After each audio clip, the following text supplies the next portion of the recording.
AI might be the most important new computer technology ever. It's storming every industry and literally billions of dollars are being invested. So buckle up. The problem is that AI needs a lot of speed and processing power. So how do you compete without costs spiraling out of control? It's time to upgrade to the next generation of the cloud, Oracle Cloud Infrastructure, or OCI. OCI is a single platform for your infrastructure, database, application development, and AI needs. OCI has 4 to 8 times the bandwidth of other clouds, offers one consistent price instead of a variable regional pricing, and of course, nobody does data better than Oracle. So now you can train your AI models at twice the speed and less than half the cost of other clouds.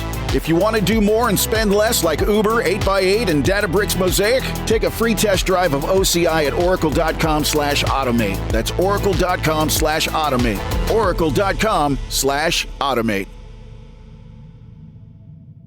My dad works in B2B marketing. He came by my school for career day and said he was a big ROAS man. Then he told everyone how much he loved calculating his return on ad spend. My friends still laugh at me to this day. Not everyone gets B2B, but with LinkedIn, you'll be able to reach people who do. Get a $100 credit on your next ad campaign. Go to linkedin.com/results to claim your credit. That's linkedin.com/results. Terms and conditions apply. LinkedIn, the place to be, to be. Hello. My name is Inigo Montoya. You killed my father. Prepare to die.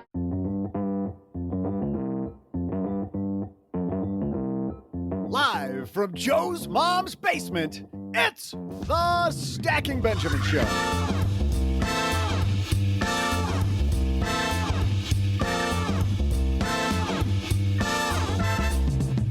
I'm Joe's mom's neighbor, Doug, and on today's show, I've invited death expert Tim Semro here to help me figure out how to get all the money out of OG's pockets. Wait, what?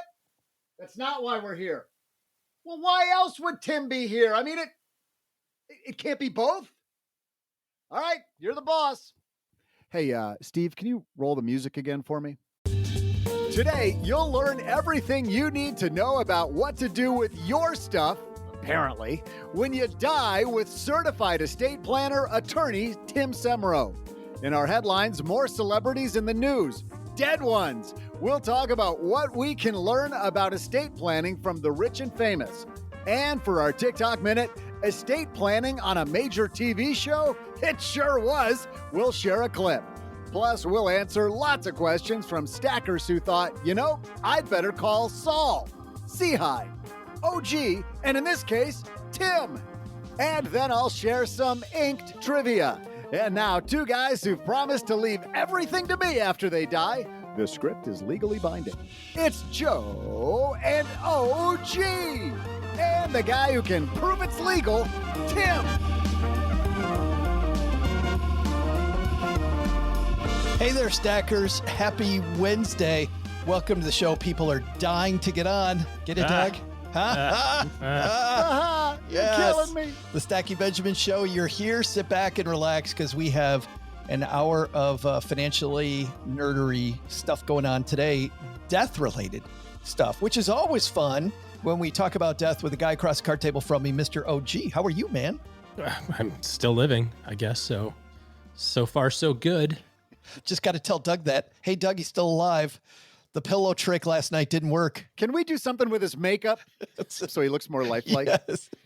Well, the good news is that it's not just OG Doug and I today. We have our good buddy, estate planning attorney Tim Semrose here. How are you, man? I'm doing well. Thanks for having me on the show. Well, thanks for coming and saving us. We really appreciate it. You've got a new book out, Your Money, Your Way. Let's talk first about the book just a little bit. This is a book where you dive into estate planning stories, which I think estate planning, it's a lot more fun to cover it, I think, Tim, when you talk about it in terms of stories. When we wrote the book, I wrote it telling stories because when we sit down with clients, oftentimes when we're explaining complicated concepts, we do it by telling stories. And there's enough books out there that tell you you need a trust or you need a will or you need a power of attorney. Those things that, quite frankly, are boring. And they focus too much on the tools. What we focus on is what is the issues and what's the solutions. And that's what these stories do. Well, it's exciting. Part of your subtitle is about giving more and living more. This isn't just for dying. This is about actually having, I guess, a more fun life, huh?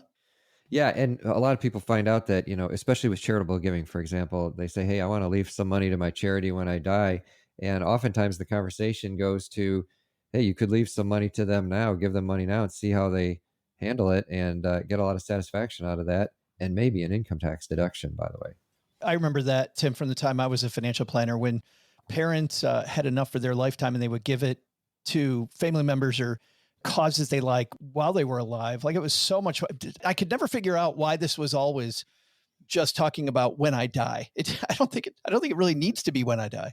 Well, and especially because it's great to leave a charity things when you die, but you don't get an income tax deduction for that. So I would rather do it now when you get an income tax deduction, which in some cases means you can leave more money to your charity than you would have before, but also you get a benefit. And then the secret one is you can also see what they do with their money. And there's in the story, one of the stories in the book, I talk about how I encouraged her to give to this charity ahead of time, just a smaller amount of money. And she found out that they didn't do what they promised they would do with it. And so guess what? She cut them out of her will as a result. Wow. Oh, that's hardcore. Yeah. So it's an easy way to find out how the charity is going to handle this. And the other thing we do is we help them vet the charities to see if they spend all their money on fundraising or if they actually do their charitable purpose. Yeah, it's not just a charity to get more money, more money, more money. Actually do the thing. Oh, gee, at what point are you cutting your kids out of the will? Well, I cut the boys out a long time ago, as I told them. And my daughter walks around and goes, "I get all the money because I'm a princess." So they're not too happy about it, but it is what it is. Just like Doug, oh, geez, the princess on this podcast. We got a great show today.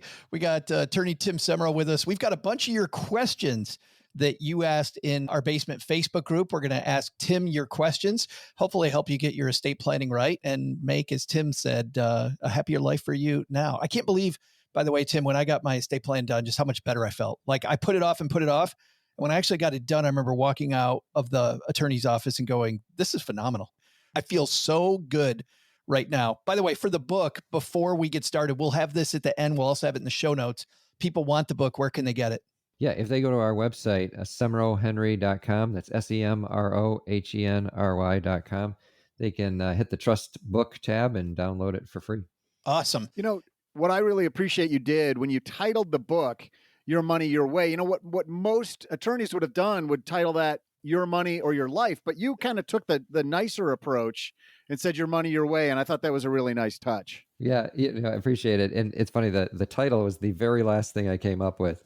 So the book was all written, and then I said, what am I going to call this thing? And, we're talking about people's money and where it's going to end up. So it's your money and it's your way, as opposed to me telling you where you should leave it or what you should do, or the IRS telling you what you should do with it. It's your money the IRS's way. That's not a sexy That's a different book. That's the next book. Well, we talk about this in the book, the fact that you can leave your assets to 3 different people. You can leave it to people, you can leave it to charities, or you can leave it to the IRS. I'm not a big fan of leaving it to the IRS, but that is one of your options. We got attorney Tim Semro with us. Oh, gee, Doug, me. We got a wild headline coming up. But before all that, we have some sponsors that make this podcast free so that you don't have to pay for it. We'll hear from one right now. We'll be right back. eBay Motors is here for the ride. Remember when you first saw the potential? And then through some elbow grease, fresh installs, and a whole lot of love, you transformed 100,000 miles and a body full of rust into a drive that's all your own. With over 122 million parts for your number one ride or die, you can make sure your ride stays running smoothly. Brake kits, LED headlights, exhaust kits, turbochargers, bumpers, whatever your baby needs, eBay Motors has it. And with eBay Guaranteed Fit, it's guaranteed to fit your ride the first time, every time, or your money back. Plus, at these prices, you're burning rubber, not cash. Keep your ride or die alive at ebaymotors.com. Eligible items only. Exclusions apply. See ebaymotors.com. This year, Dell Technologies Back to School events delivering impressive tech with an inspiring purpose. Learn how Dell's helping Computer Aid, whose work is helping equip solar community hubs with tech and AI literacy skills to empower remote, displaced, or disconnected communities around the world. Help Dell make a difference and shop AI-ready PCs powered by Snapdragon X Series processors at Dell.com/deals. That's Dell.com/deals. All right, guys, let's dive into this headline. Hello, darlings. And now it's time for your favorite part of the show, our Stacking Benjamin's headlines. Our headline today comes to us from financialplanning.com, financial-planning. Unfortunately, this is behind a paywall. But you know what? I don't think there's a lot here that our stackers really need to read, but we will still link to it in the show notes. This is a piece written by Rob Burgess. What advisors, since this is a website for advisors and their clients, can learn from celebrity estate debacles.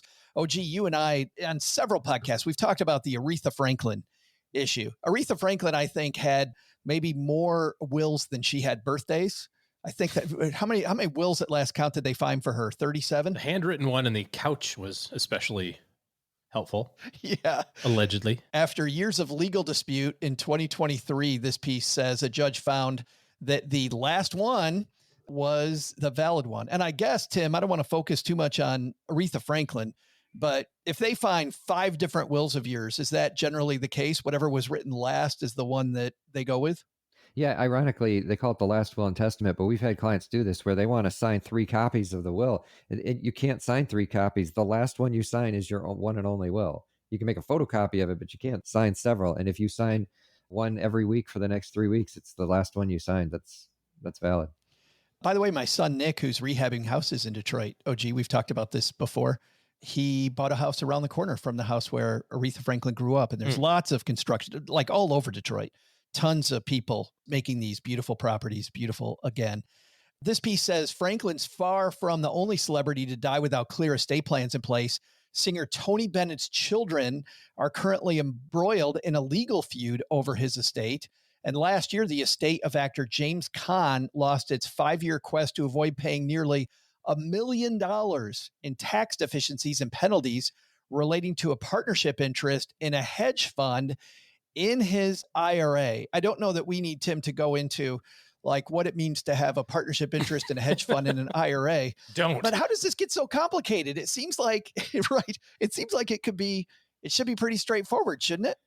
Well, it should. And there's 2 issues you brought up there. The one was with the children causing problems. And usually the problems they're going to cause is they're going to say that mom or dad signed the will and they were being forced to sign it because their arm was being twisted by one of their other siblings. So that's a undue influence or a diminished capacity situation where they said they really didn't know what they were doing anymore. And then the other one is the IRS rules, and those can get incredibly complicated inside of IRAs and the distribution of IRAs. When it comes to money inside of IRAs, so IRAs always have these beneficiaries. Do I not then make the beneficiaries my children or the same heirs that I would make them, that I think of as my heirs? Yeah, and one of the important things, and when we often talk about what's the first step you can take in an estate plan when you don't know what to do, is put beneficiaries on everything you own, including your IRAs, because they will go outside of probate, which is the fastest, cheapest, easiest way to get assets to transfer if you put a beneficiary designation on there. We did a story a few weeks ago, Tim, about a guy that had his girlfriend at the time. What was it, OG? Like 30 years ago?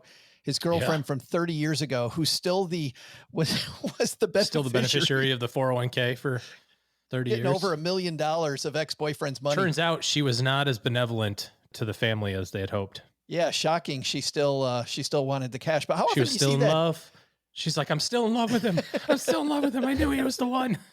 Well, she's not as in love with him as she is 2 commas, OG. Yeah, well, there's that. I fall in love really quickly with 2 commas. But how often, Tim, do you see beneficiaries that haven't been changed and for like surprising beneficiaries? Well, especially in the divorce situation, we see this a lot where they assume that the divorce decree cancels all of that stuff. Depending on the state you're in, what the laws are, that may not be the case. And there's been some classic cases where that occurs. And also where we see this just in a more simple version is they say, look, for my estate plan, I'm going to have this bank account go to my son and this bank account go to my daughter. And they later on, they switch banks and they forget to change the first account beneficiary. And so now the daughter's getting this part and the other part's going equal shares through probate to the 2 of them. And it's not at all what they wanted the division to be. So that's, a lot of times where you end up using another tool called a trust, where you can just have one document that you change if you need to make a change, and you don't have to worry about every single account, because that happens a ton.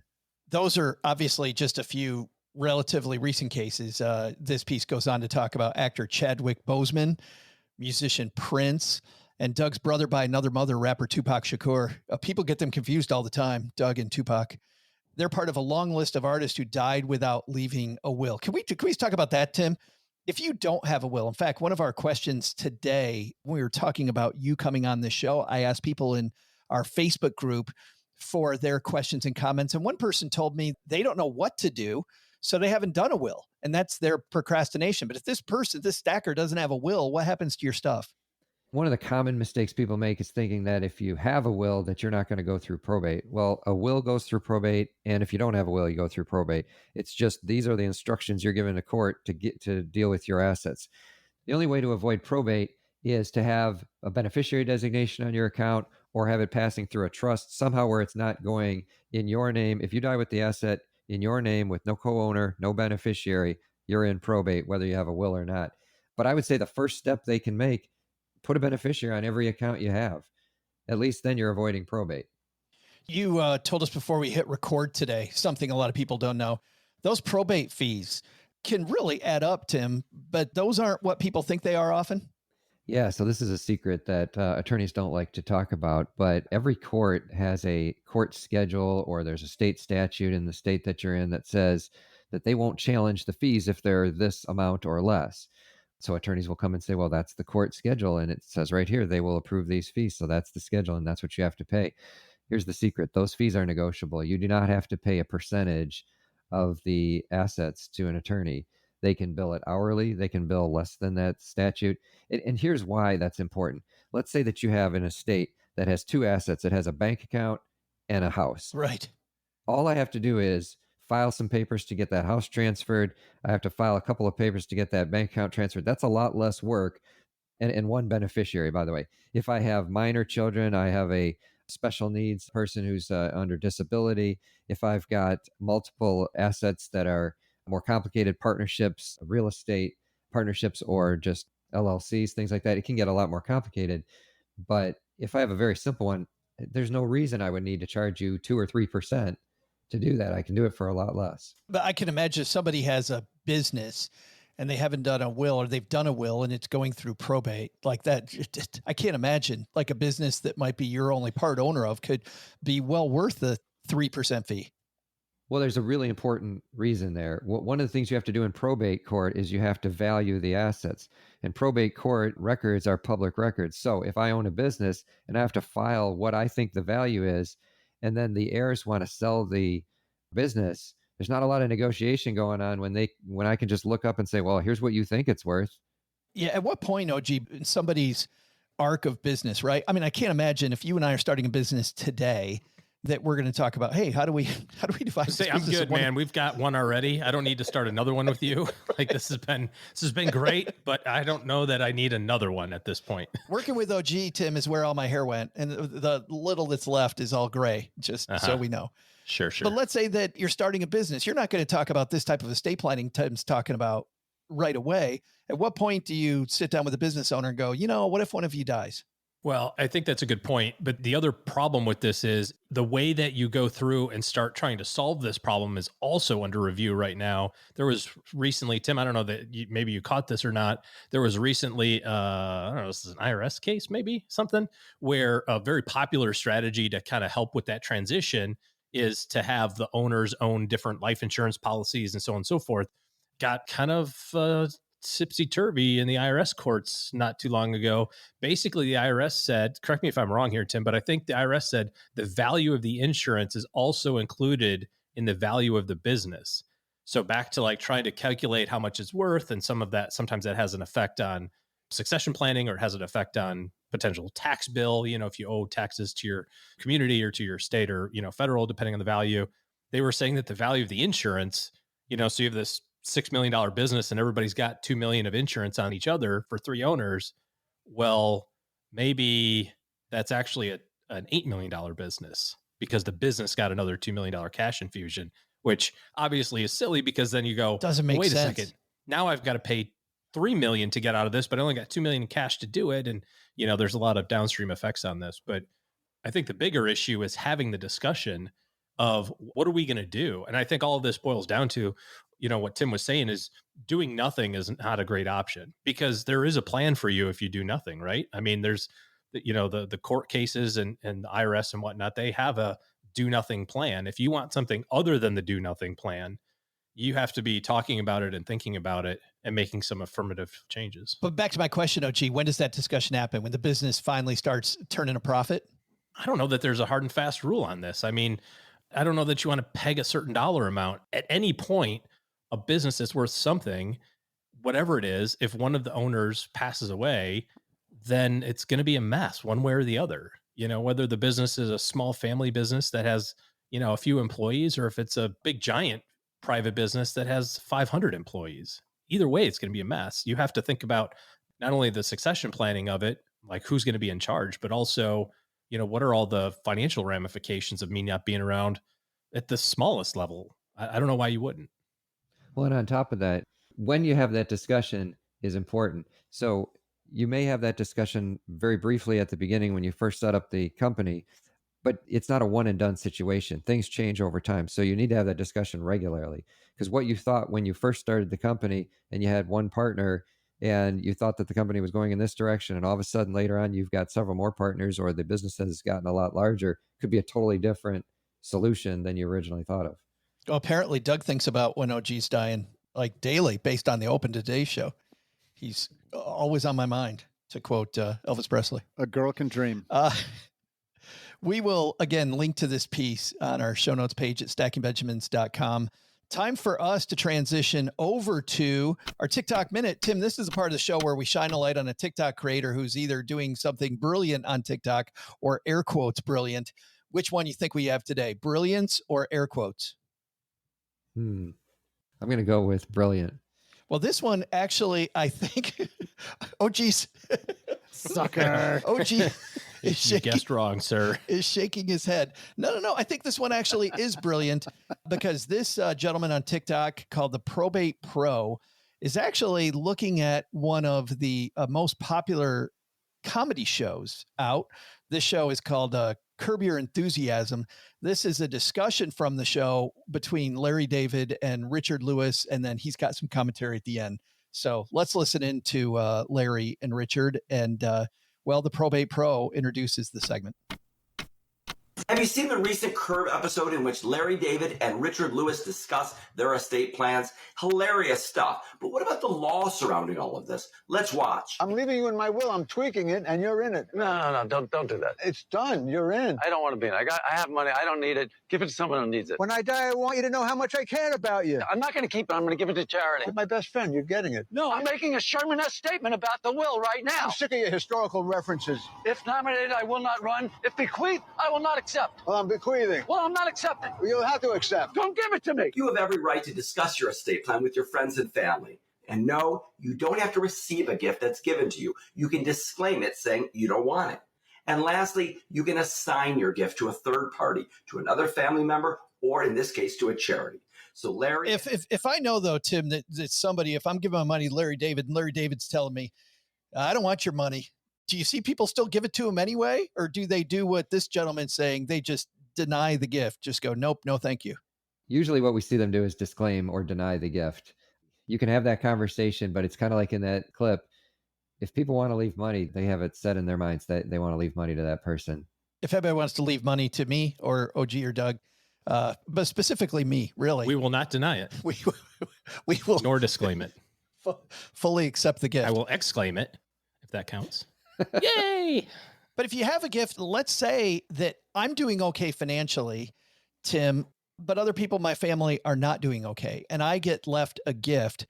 Can I disclaim the gift and redirect it to other people instead? Or does it go through the beneficiary channels that are in a trust or probate or whatever?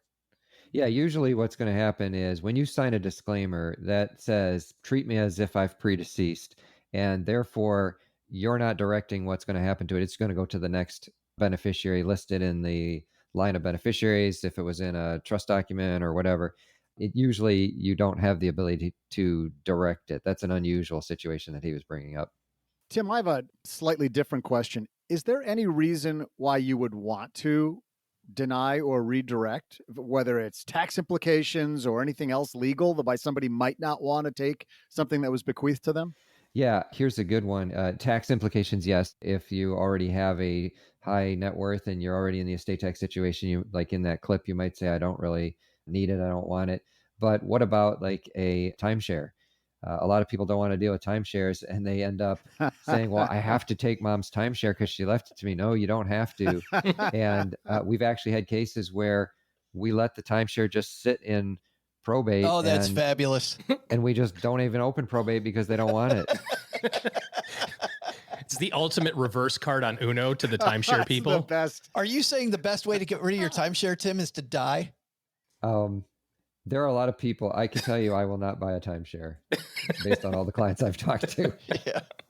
I think most people have probably had that situation in their family where they either ended up with being bequeathed the timeshare and thought they had to take it, or they continued to pay the fees on the timeshare afterwards. So interesting. That's a really important one because you don't have to, just because the decedent owned it and you're inheriting, that doesn't mean it's yours yet. You don't have to pay those fees. And especially with an asset like that, where it's got fees attached to it, don't just start paying those fees, or don't start paying if you get medical bills after somebody dies and go, well, those are mom's medical bills. We have to pay them. You may not have to pay them because it goes through the probate court process. And if there's no assets in probate, they might get released, but people will start paying all those fees right away. And they don't necessarily need to. This is a show, by the way, Curb Your Enthusiasm, that I love. And what's funny is I would continually talk about this show with neighbor Doug, and he and I would hang out and I'd go, let's watch an episode. And we would always pick out the crappiest episodes. So Doug, this is a show that you should love. And yet I know you're not the only one who's told me that too. They're like, this is right up your alley. It's your humor. It is totally up your alley. I was always disappointed by the episodes because I'm like, oh, we could watch any episode. Apparently not. Because every time I'd show you an episode, it was really a representation.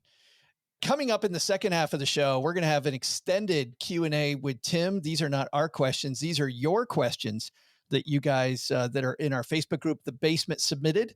But before that, we are going to tomorrow have an extended discussion in the 201, our newsletter that comes out the day after this show appears. So head to stackingbenjamins.com/201. So you can get to the next level on all of the stuff that we're talking about today. That's always free. The 201 comes out twice a week. Doug, here at the midway point, though, you've got today's trivia question. This is a good one, man. I think it's a great one. Hey there, stackers. I'm Joe's mom's neighbor, Doug. Today is National Tattoo Removal Day. And of course, we all know it's just one of those fake holidays made up by Big Laser. Well, they can take my tramp stamp off my cold, dead upper butt. That's what you can do, Big Laser. Now, look, I've had it since college. It's becoming something of a trademark for me. For the very few of you who haven't seen it, it's an homage to Nicolas Cage. In the center is the plane from Con Air engulfed in flames like on the movie poster, but this time, it's just above my butt. Then on my left butt cheek is a mini portrait of said Nicolas Cage holding the Declaration of Independence, and above the other is his mugshot from Raising Arizona. But it's tastefully done. Don't worry. Surprisingly, a lot of political figures like me, Doug 2024, not crooked at all, have had tattoos. Nicholas II of Russia had a dragon on his arm, and former Secretary of State George Shultz, well, he had a tiger on his butt. But that made him pretty popular with the ladies, am I right? Today's trivia question is, which U.S. president had a tattoo of a tomahawk on his inner thigh? I'll be back with today's answer and the ad-free second half of this estate planning party after we hear from the sponsors who make this free for you, and right after I ask Joe's mom if she has any hidden tattoos.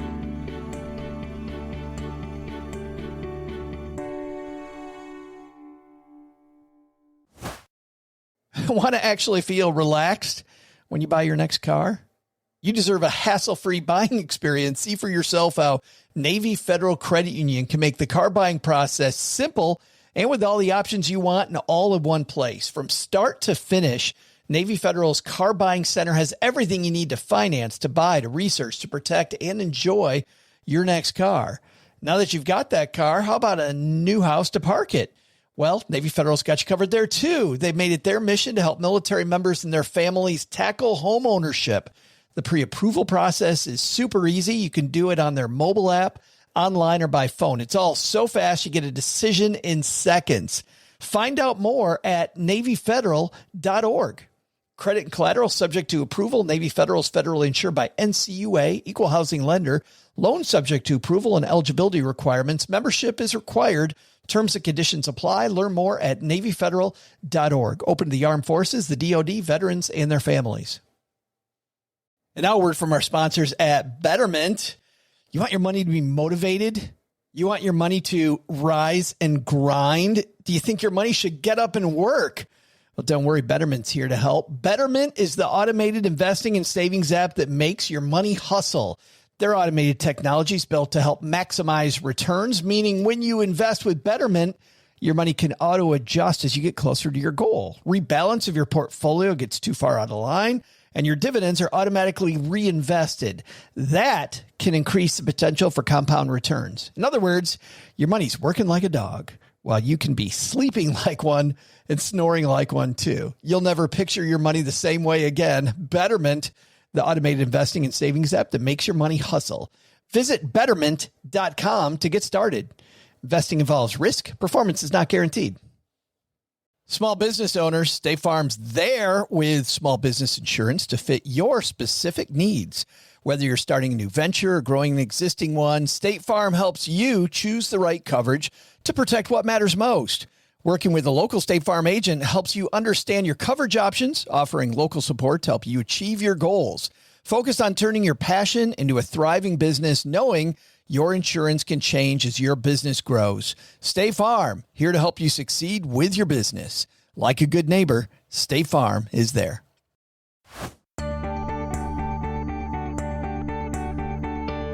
Hey there, stackers. I'm tattoo historian and Nicolas Cage stan, Joe's mom's neighbor Doug. Today's trivia question is, which U.S. president had a tattoo of a tomahawk on his inner thigh?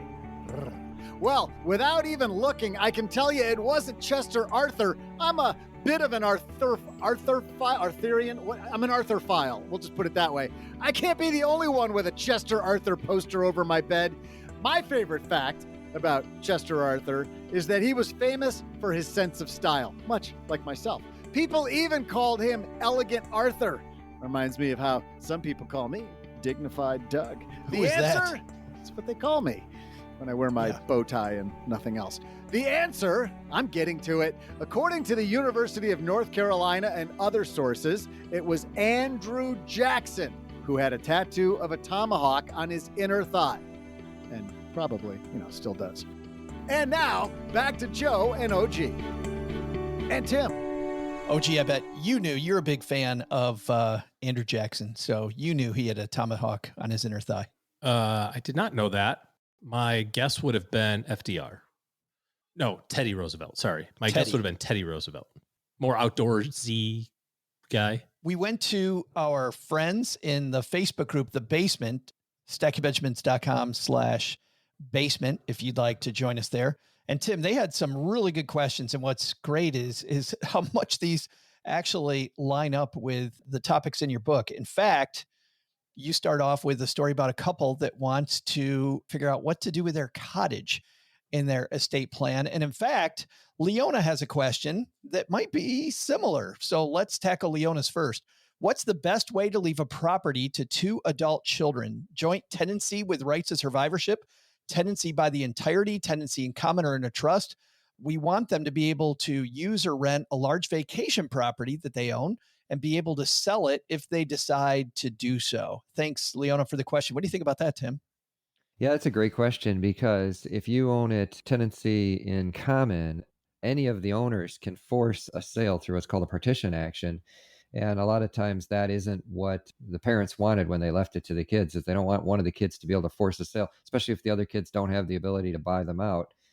Tenancy by the entireties or joint tenancy work very similar. Tenancy by the entireties has a little creditor protection attached to it, But again, if you have two kids and you want the property to stay 50-50 in those families going down to the next generation, it doesn't do that. If one of them dies, it goes to the survivor. So it kind of depends on what they want. The most flexibility you can get is using a trust, because you can make whatever rules you want inside the trust. You can dictate, here's what happens if one of them wants to sell. You can say, here's what happens if you go to vacation there and you bring your pet along. And, is there going to be a pet cleaning fee that's put on the cottage every time you bring your pet? Or who gets which weeks? You can put that in the trust as well. So a lot of times we end up using a trust for that specific purpose. I think the pet cleaning fee is something people would never think about in a million years. Yeah, and that's the problem with a joint tenancy ownership is you own a full right to the entire place. So if one of you shows up and wants to paint the front door purple, the other one really can't stop them from doing that. So you have to have rules laid down, and pets are one of these rules that if you're a pet owner, you bring your pet along. If you're not a pet owner, you might be annoyed when someone brings their pet along. In practicality here, Tim, when it comes to like the vacation property, lake house, once you get to the second generation, in your experience, has it been that that's really a gigantic mess? Let's assume that I had a vacation house and I have other assets and things like that. Might it not be better to leave the house to one person and the assets to one person, as opposed to giving both kids half the IRA and both kids half the cottage to kind of avoid maybe some of this issue?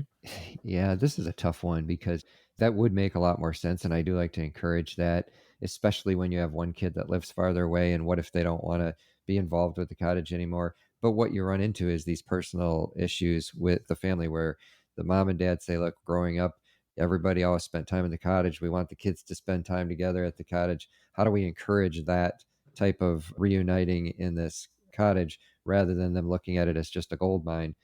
But in practicality, you're right. A lot of times that's really hard to do. So one of the solutions is to say, look, if you leave it to all of them, you got to put some restrictions. And we did this through a trust where the person that may not be spending any time there can't just force a sale and force their siblings to buy them out. So what we did is we said they could buy them out or they could be bought out, but they would get 50% of the fair market value payable over 10 years. Well, now all of a sudden, it's not just a big stack of cash that they get their hands on. The encouragement is, well, why don't you just hold on to it? It's not worth selling. And then maybe years down the road, they might live closer again and reunite. And that's really what this family wanted, is they wanted their kids to experience the cottage the way they had experienced it when they were younger. A quick follow-up question to this. Xander just asks about a house in general, Tim. Should a house be in a will or a trust? Is it better or easier to put it in during the process of buying or after closing, assuming that it should be in a trust or a will? So this is almost always going to be after the process of buying, because most people are buying with a mortgage, and the mortgage company, if you are going to put it into a trust or an LLC or something like that, they're probably going to have a problem with that. So you're much better off waiting and doing it afterwards, after the transfer has occurred.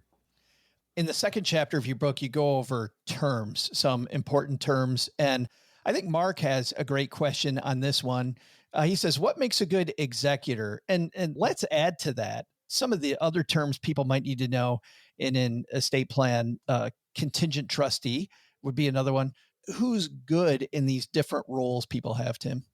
So generally, we're looking for someone who has the temperament to handle the family dynamics.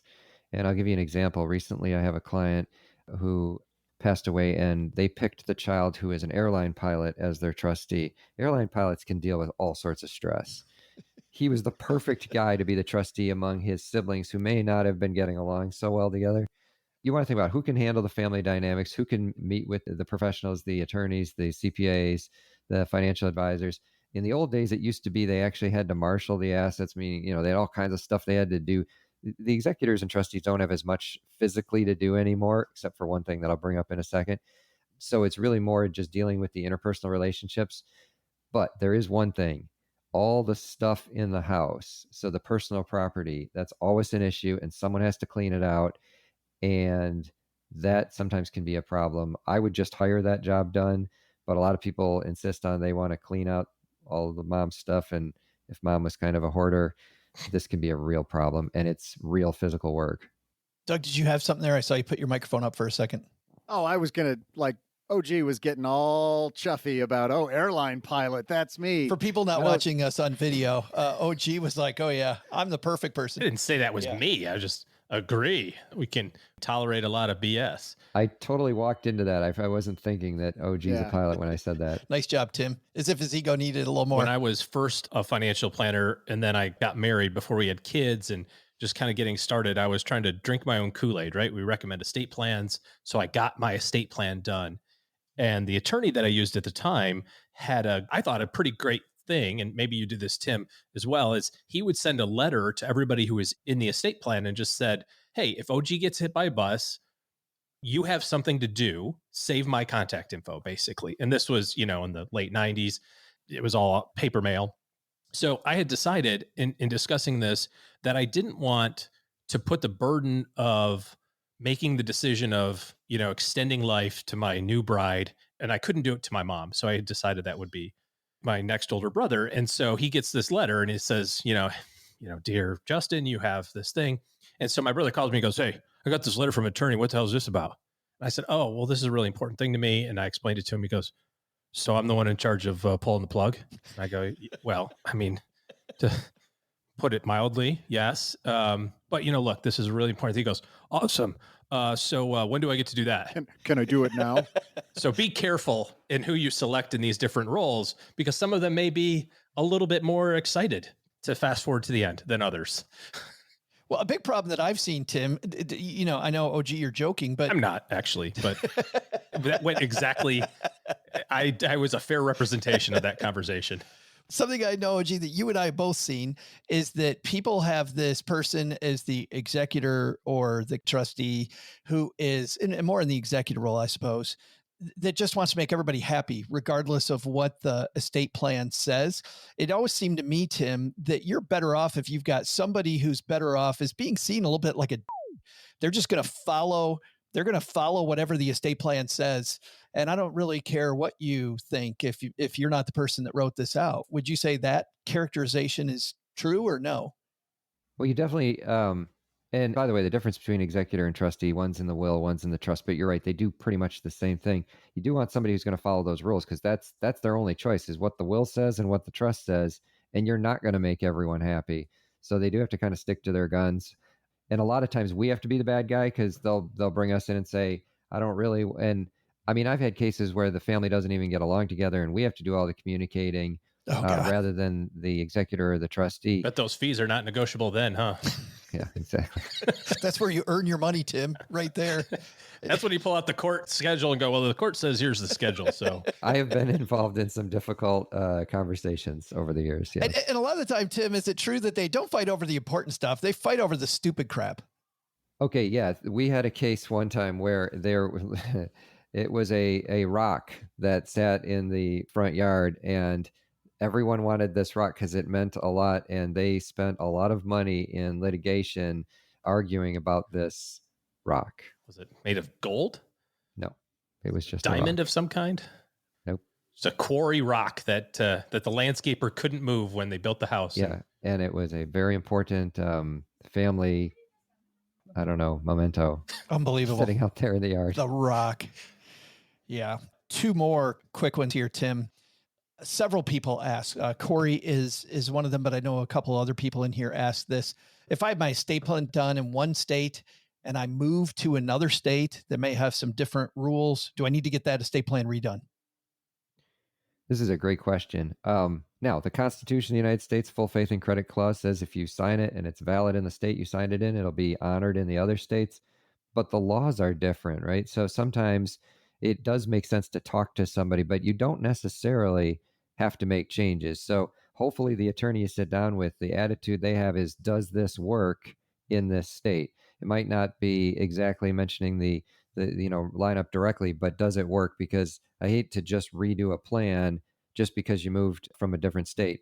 Now, that being said, generally speaking, the laws east of the Mississippi are all the same, except for a few states like Wisconsin, and west of the Mississippi, they're different. East of the Mississippi, you have what we call separate property states, and west is typically community property states. So you should have the conversation with an attorney, but don't assume that you're going to have to make a bunch of changes, because since you signed it and it was valid in the state you signed it in, it will be honored in the state you would pass away in. It'll just be interpreted under the laws of that state. There could be another issue too, Tim, when it comes to states, especially as the federal estate tax is changing and becoming higher and higher. States are getting cut out more and more. We're seeing, obviously you are as well, a little bit more interest at the state level of having some sort of estate tax or death tax. And that changes depending on the state too. So you might have some minuscule changes if you move from one state that maybe didn't have an estate tax and you move to another state that has. Now maybe you're below the threshold for the tax in that state. True, because a lot of states have gotten rid of their estate tax. There was kind of a wave that went across the country with that, but there are a few select states that still have it. And then some of them have what we refer to as a cliff tax, where you have no tax up to a certain point, but once you're past that point, you have a tax, but the rates are such that it starts to scoop up the entire part that was exempt before. All of it. So all the stuff all that, of it. Wow. Yeah. So it's very important because there are a few specific states that we run into that in. It's just part of that. You make sure that the person you're talking to understands taxes, not just a general attorney. And this is the thing: is one of the questions we get is, how do I choose an attorney for estate planning? And one easy way is if you go to their website or their advertising, and they've got like 10 things that they do that are listed in their bio, and estate planning is the 10th or 9th thing. They're probably not doing a lot of estate planning, but every attorney says, oh, sure, I've got a will that I could pull off the shelf at some point. So look for somebody who's certified, or that you got introduced to, or you can ask a friend about and say, who did you use? You can even call bar associations and ask for referrals. But that's generally, don't just take a general sole practitioner that does everything, because it's really hard to get that deep into just estate planning if you're not doing it all the time.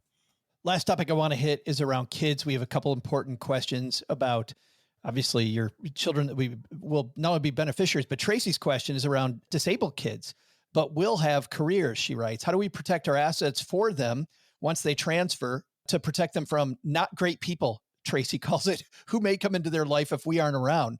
Is that a trust of some kind? Yeah, and we run into this a lot. And there's a chapter in the book where we talk about a special needs situation, more on when you leave money to them, how do we make sure we don't disqualify them from any benefits they might be entitled to from the government just because they inherited money. But the other soft issue there is how do we make sure that they don't get influenced by the wrong people? We've experienced this with some of our family members of people that work here as well as clients. And yes, using a trust, you can have trustees that can help out, another person being the trustee that can help them out. Also, just having conversations with them where I've got a client that he says he carries my card in his wallet and he knows that he doesn't sign anything unless he calls me. Nice. Yeah, he would have issue even reading a contract, much less knowing what he was consenting to. So those are important issues that we have to discuss. A lot of people in a trust, maybe some of our stackers don't know this, in a trust, you can specify at what age kids get the money and you can stagger those ages. Carrie asks, what age do you recommend allowing kids the inheritance should you both pass? She says that they have theirs staggered, but as they get older, I kind of want to keep moving the goalposts. They're 22 and almost 20 now. I want them to establish their careers well and not come into money if we both suddenly pass. She has it right now at 25 years old, but she's thinking about pushing it back. Her question, Tim, is that dumb?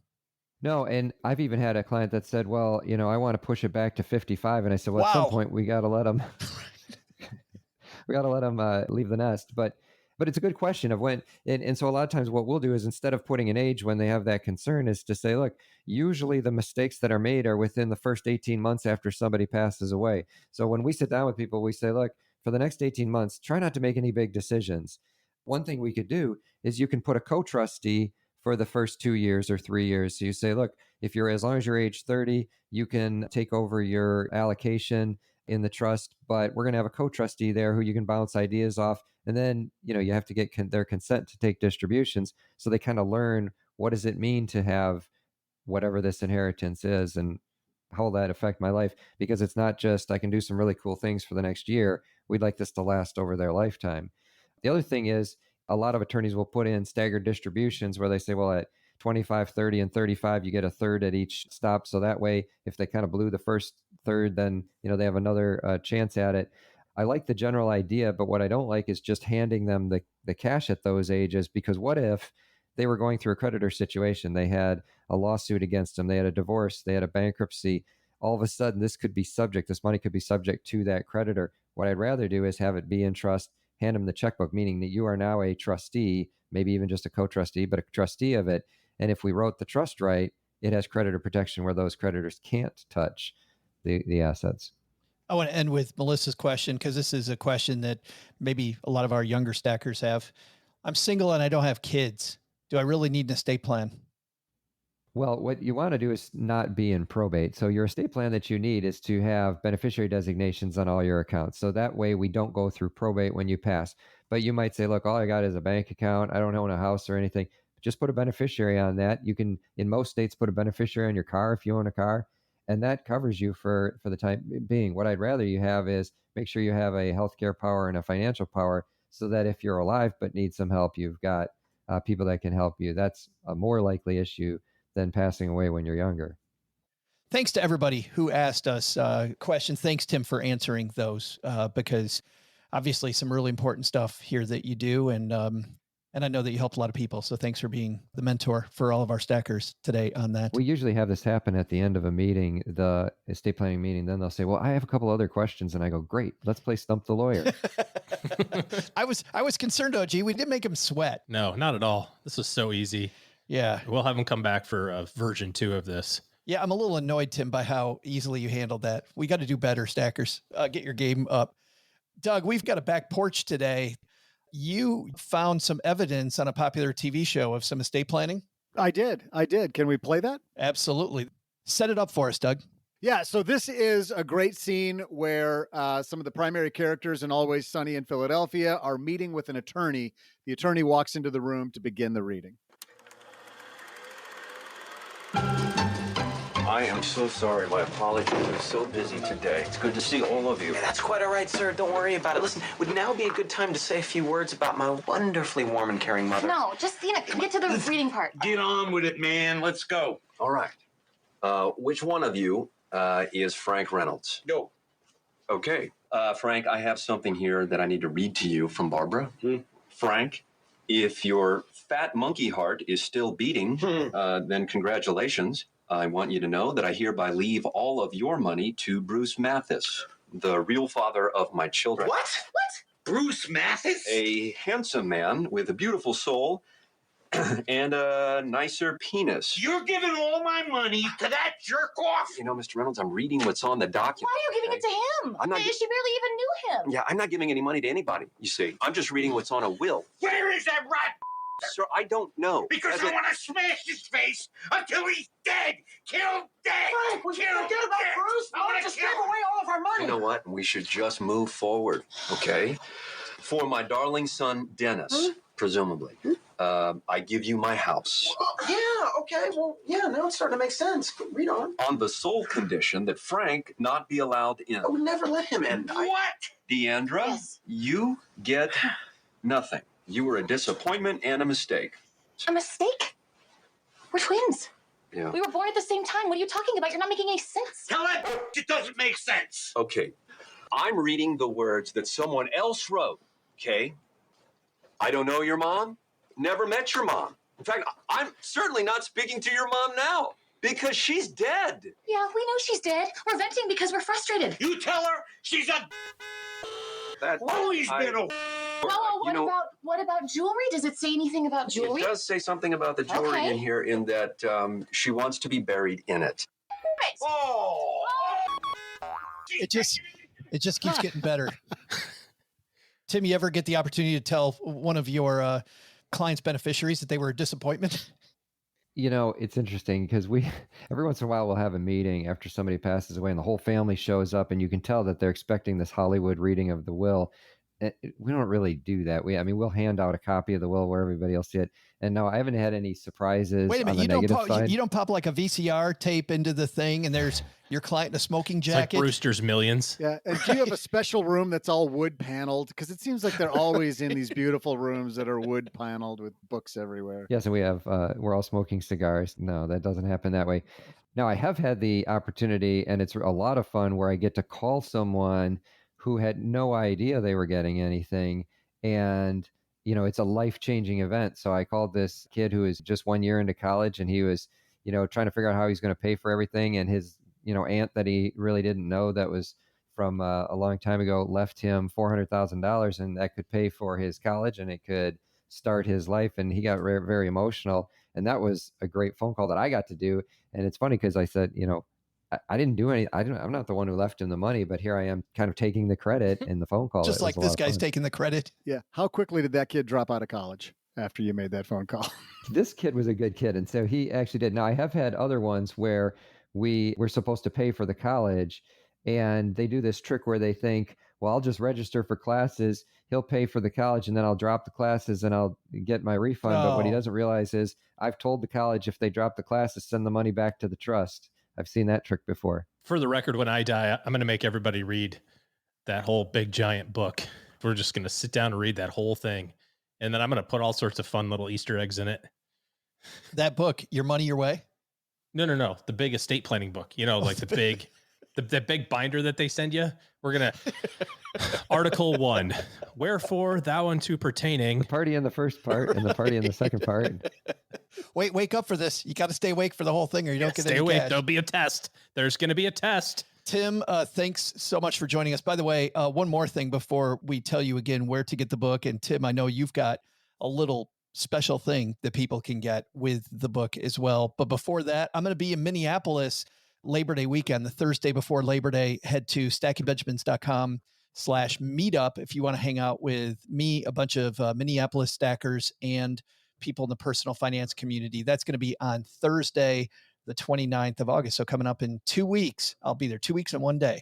I'll be hanging out with people in Minneapolis, but stackingbenjamins.com/meetup to get your ticket, which is free. But Tim, you're going to give people your book for free.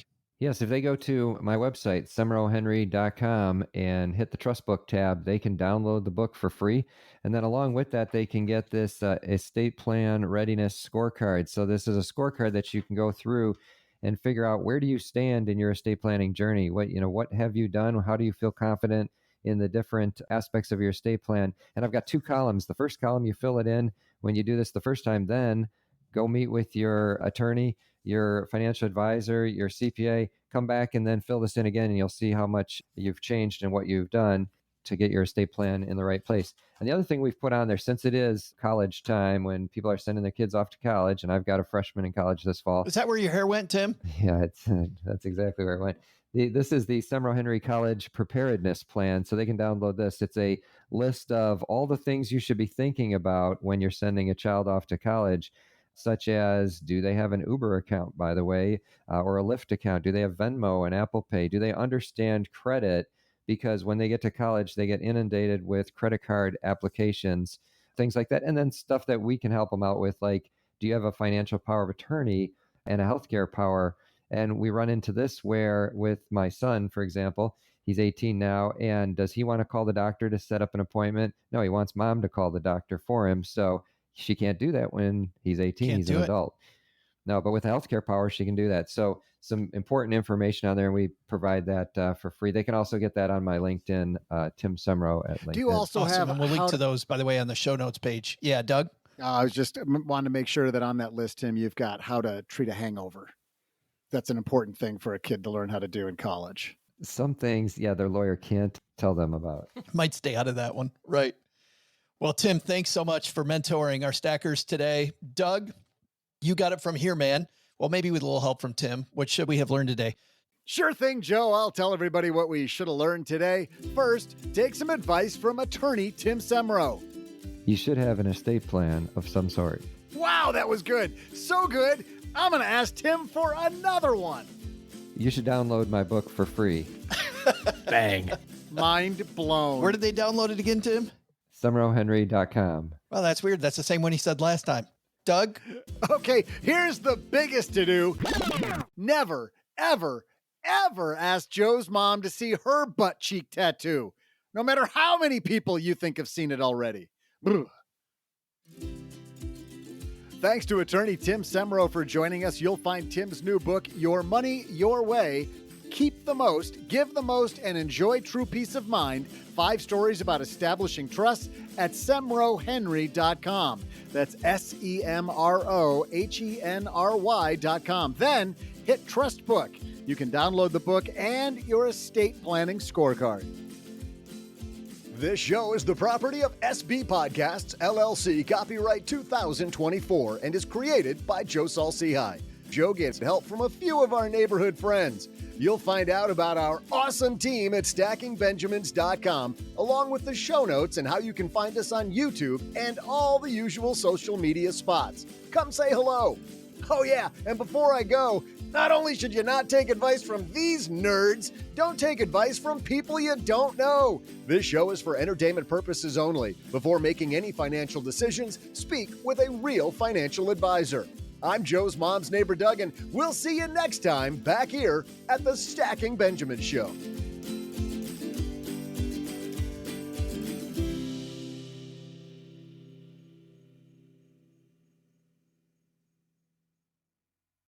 Well, Stacker, I hope that we inspired you on today's show. And you know what? If you're looking to not just be inspired, but to feel relaxed, how about feeling relaxed when you're buying the next car? That's something that I never find relaxing. Well, you deserve a hassle-free buying experience, and you can see for yourself how Navy Federal Credit Union can smooth out and relax you during that car buying process. They make it simple and with all the options you want, all in one place. From start to finish, Navy Federal's Car Buying Center has everything you need to finance, to buy, to research, protect, and enjoy your next car. Now you got that car. How about a new home to park it? Navy Federal's got you covered there too. They made it their mission to help military members and their families tackle home ownership. Pre-approval process is easy. You can do it on their mobile app, online, or by phone. It's so fast. You can get a decision in seconds. Find out more at NavyFederal.org. Credit and collateral subject to approval. Navy Federal is federally insured by NCUA, Equal Housing Lender. Loan subject to approval and eligibility requirements. Membership required. Terms and conditions apply. Learn more at NavyFederal.org. Open to the armed forces, the DoD, veterans, and their families.